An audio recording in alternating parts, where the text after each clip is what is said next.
Here are 5 big artifact mistakes beginner players of Raid Shadow Legends always make. If you're an endgame player, let me know in the comments which of these 5 mistakes you made. And of course, I'm always going to save the best one for last. So I'll just jump straight into the video without wasting your time. The first one, I have a list pulled up right here.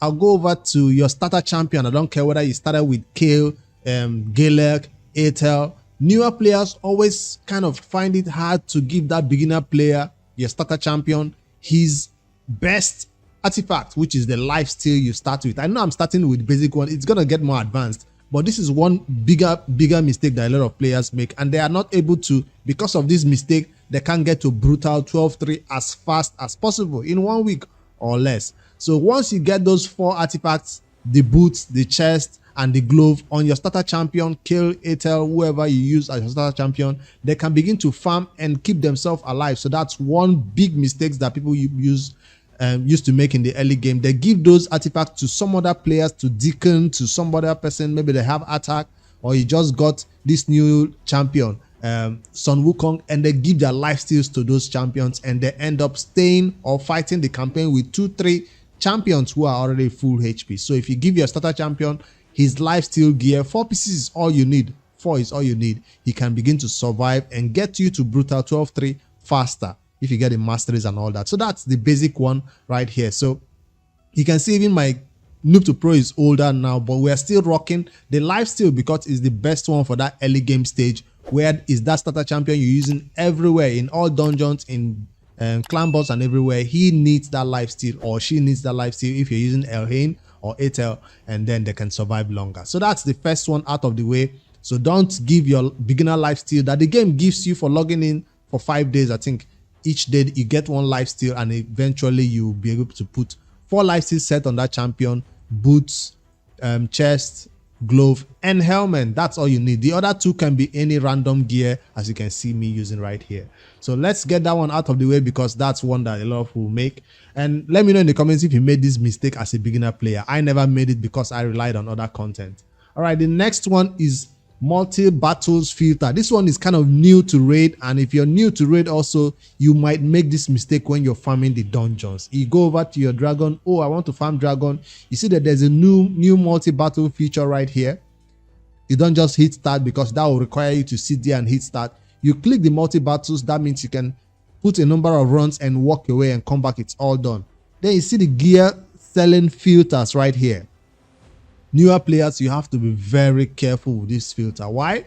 Because you might make some changes right here which will sell all the gear you get, which might sell good gear you get. You think your filter is working, but it's just selling good gear. So my advice for newer players, do not use this gear selling filter. Manually select your artifact by yourself when they filter into your inbox, or even spill out to your other storage. So that's my advice right here. I wouldn't recommend any newer player set it. Even the noob to pro does not set any filter. We'll let even off the flat starts. See, you can turn off flat start that you don't want. Turn off 5-star if you're older player. You no longer need 5-star gear. You don't want 1-star. It's dangerous to make all this filter. That's what I'm saying. I'm not even going to save these changes. I'm going to cancel it because it's still a new feature. Any changes you make right here, then you turn it on. You have to watch what happens. Don't just set it on, walk away. Fight 1 battle, fight 2 battles, and see what happens to the gear. It doesn't even show you the gear before selling it. I don't think so, because I never used it. So I wouldn't recommend you turn this on, even if it's a new feature. And those who are advanced players are the ones who are supposed to enjoy and benefit from this. Now, there's one content where I sell all the gear I get, and that is when I start beating the campaign. And go to 12-3 campaign.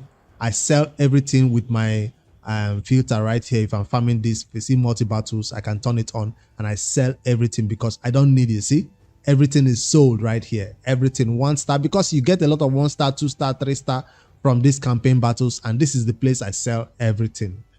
No other place besides campaign.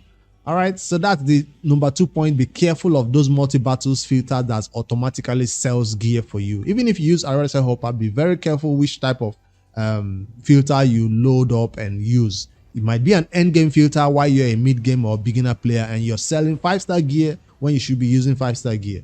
Be careful of that. All right, that's the second point. The third point is stats over sets. This one is also a very beginner basic lesson that a lot of players make in the early game, and I have one champion to use as an example right here, and that is Emic. Check out this champion. You're seeing his artifacts. I'm mixing and matching different type of artifacts that I have on him right here. See, this one is not matching with this. This is not matching with this. This is not matching with this. The only set that is matching right here is this one-piece set of this life artifact.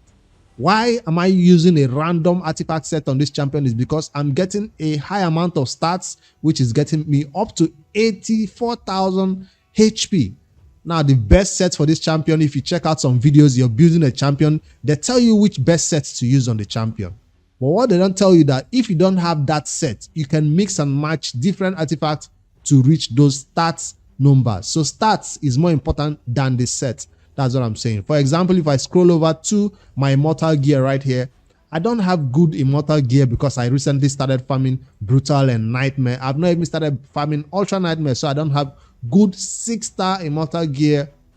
Or if I scroll to my even chest, I don't have any HP chest besides this beginner one that I got back in the day. So no HP chest right here, which is something he needs, and I managed to get it over here from another artifact set. So I'm saying, if the gear sets or the video you're watching or the guides tell you to use a particular set, if you don't have that set, mix and match to reach the stats requirement. If they say HP is needed on this champion, find different ways from different artifacts to reach those HP numbers. It doesn't have to be that particular set which you don't have.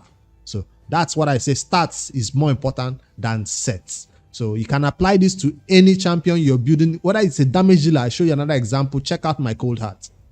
What is happening right here? They say Cold Heart is best in savage set. Cold Heart is best in lethal gear, or even this other one that makes her decrease the max HP of the enemy.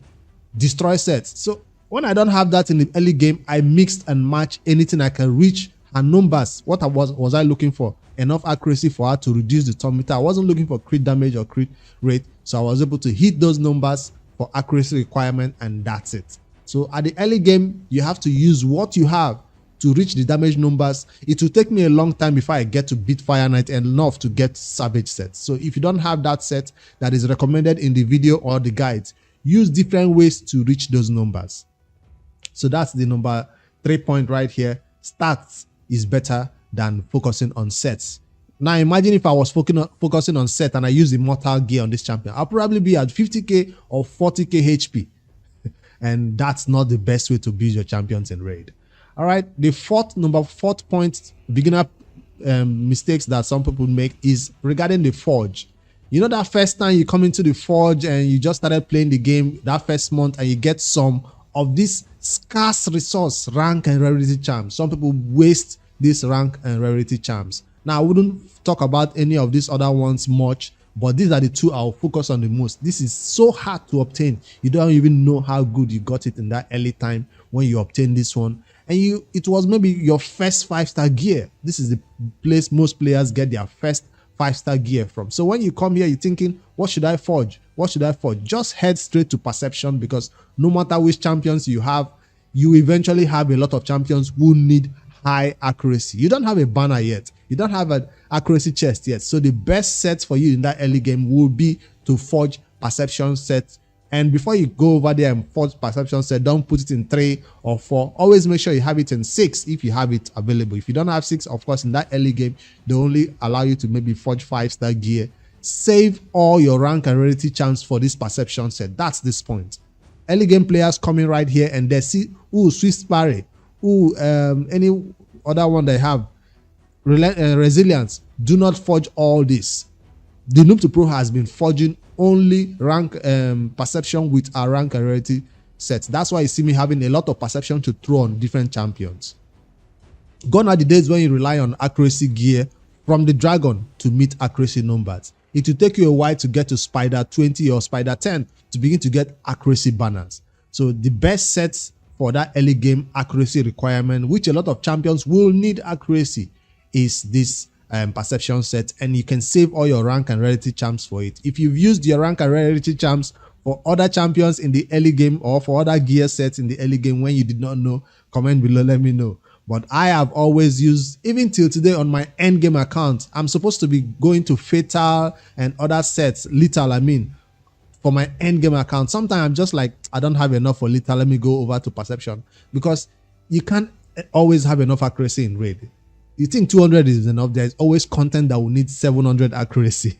So that's why perception, you can never go wrong with it, except you have excess. Then you begin to chill a little bit. Some people even mix perception with speed substats to see if they can get some good speed perception sets, because it's also good for that purpose. All right, I'm on to my last points right here that I put on my notes, is to ask for help. Yes, I did save the best one for last. If I go over here, go over reviews for this champion, if you just get a new champion, you come over here and recommended artifact. This is not what I mean by asking for help to see how to build champions. Basically, I'm saying you don't know it all. Nobody knows it all. Even till today, after playing the game for 3 years plus, whenever I want to build a champion, I still refer to other players who are already using the champion, who have a lot of experience about that champion, to talk about them. If I don't have any experience about the champion, you will not see me talking about him in a video. I sometimes have to use this champion, enjoy him, and then come out with a video and tell you this is how I use this champion. So go to players, whether it's in the Discord, whether it's in the videos in YouTube, anywhere you can ask for help. You don't have to give them your password and everything for them to log in and log into your account. No, simply screenshotting your champion build and say, oh, check out my stats. Is this okay for bamboos? Is this okay for apothecary? They will give you their feedback about that champion and how you can improve the stats requirement. Always watch YouTube for other guides, and if they are too crazy, you can't meet those numbers, go over to Discord and somebody will recommend stats based on the artifact you have, or based on the type of build you did on the champion, to see if you're building him wrong or right, which best sets to use if you don't yet have a good grasp about that. Don't worry about that. It takes a while to get all this knowledge where you don't need anybody anymore. I tell you, 3 years, I still rely on other players in raid. That's why it's a community, because we always give feedback to each other about our champion builds. Now I can look at a champion skill and tell you, oh, this champion will need stun set. Oh, this champion is good in lifesteal. It takes a while to know that knowledge. But even if I know that, I still want to see what others are doing and how they are building that champion. Yeah, the last one is really the best, because yes, you need a lot of people to tell you what to do in that early game. But if you don't rely on others in that early game, you make a lot of these mistakes and you will not be able to, learn from them. So hopefully this video has taught you some lessons. If you're doing any of these mistakes, stop, avoid them, because it will delay your progression in the game in general. Like, subscribe for more daily raid Shadowlands content. Make sure you watch the Noob Pro series for more tips and early game content. Later, guys.